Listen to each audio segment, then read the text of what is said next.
నిన్నకాక మొన్న ఒక కార్పొరేటర్ గారి ఇంటికి పోలీసుల్ని పంపించి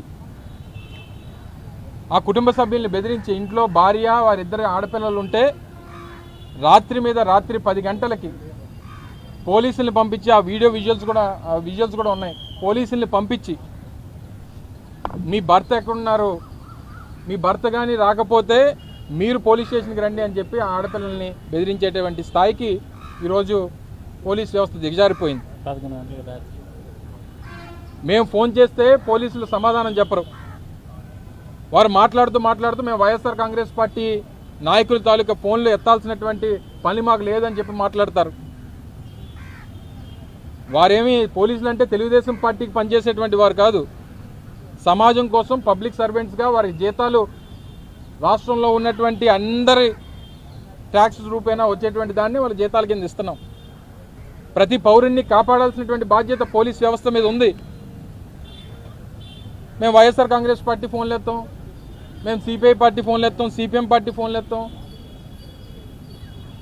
మీరు పోలీసు ఉద్యోగం చేస్తూ ఉన్నారా, లేకపోతే పచ్చ చొక్కాలు వేసుకొని మీరు మీ తెలుగుదేశం పార్టీకి మీరేమైనా ప్రైవేట్ సెక్యూరిటీ ఏజెన్సీగా ఏమైనా పనిచేస్తూ ఉన్నారా?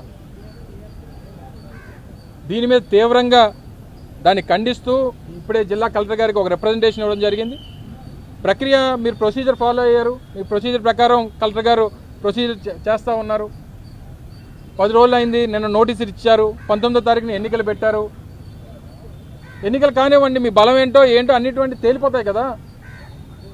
మీకు బలం లేదని చెప్పి మీరు అందరినీ బెదిరించి భయపెట్టి బ్లాక్మెయిల్ చేసి ఎక్కడ తీసుకెళ్దాం అనుకుంటున్నారు?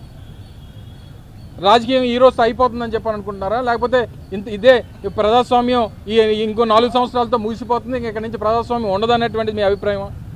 మళ్ళీ 4 సంవత్సరాలకి ఎన్నికలు వస్తాయి, మళ్ళీ ప్రజలు తీర్పిస్తారు, అధికారాలు మారుతూ ఉంటాయి, పరిస్థితులు ఎప్పుడు ఈ రకంగా ఉంటాయి అనుకుంటే మీ అమాయకత్వం. పోలీసులు కూడా ఈ కొంతమంది పోలీసు అధికారులు ఈ సినిమాల్లో పనిచేసేటువంటి పోలీసు ఆఫీసర్ లాగా మీరు పనిచేస్తానంటే పరిస్థితులు ఈ రకంగానే ఉండవు అనేటువంటిది గుర్తుపెట్టుకోవాలి. మేము ఫోన్ చేస్తే ఆయనకి వినబడదు, మేము ఫోన్ చేస్తే ఆయనకు కనబడదు, మేము ఫోన్ చేస్తే ఆయన ఫోన్ ఎత్తాడు, మేము ఫోన్ చేస్తే ఫోన్ ఆపేస్తాడు. మీ పద్ధతి కానీ మార్చుకోకపోతే పరిస్థితులు ఈ రకంగానే ఉండవు అనేటువంటి విషయాన్ని తెలియజేస్తాం. మీరు చట్టం ఏం చెప్తా చేయండి. లా అండ్ ఆర్డర్ ఏ రకంగా నిలబెట్టాలో అది మీ బాధ్యత. ప్రజాస్వామ్యబద్ధంగా వాళ్ళు ఎన్నికల్లో పోటీ చేసి గెలిచినటువంటి కార్పొరేటర్లని ఆ వారి కుటుంబ సభ్యులని వెళ్ళి మీరు బెదిరిస్తే దీన్ని ఏ రకంగా తీసుకెళ్దాం అనుకుంటున్నారు, ఏ రకంగా మీరు ఈ ప్రజాస్వామ్యాన్ని కాపాడాలనేటువంటి మీ అభిప్రాయం? మీరు అంబేద్కర్ గారు రచించినటువంటి రాజ్యాంగాన్ని ఫాలో అవుతారా, లేకపోతే లోకేష్ రచించినటువంటి రెడ్ బుక్ రాజ్యాంగాన్ని ఫాలో అవుతారా? దీన్ని తీవ్రంగా ఖండిస్తూ ఉన్నాం. రేపు కానీ మళ్ళీ మా ఏ కార్పొరేటర్ ఇంటికి వైఎస్ఆర్ కాంగ్రెస్ పార్టీకి చెందినటువంటి కార్పొరేటర్లు ఇప్పుడే ఒక కార్యక్రమానికి వెళ్ళాం, మా పార్టీ నుంచి 2-3 వెళ్ళిపోయినటువంటి కార్పొరేటర్లు ఎదురయ్యారు. కనీసం వాళ్ళు అడగలేదు, ఎందుకు వెళ్ళిపోయారని కూడా మేము అడగల. వాళ్ళకి ఆ నైతిక బాధ్యత లేకపోయినా, నైతిక విలువలు లేకపోయినా వెళ్ళిపోయినా మాకు తారసపడ్డారు, ఎదురుపడ్డారు.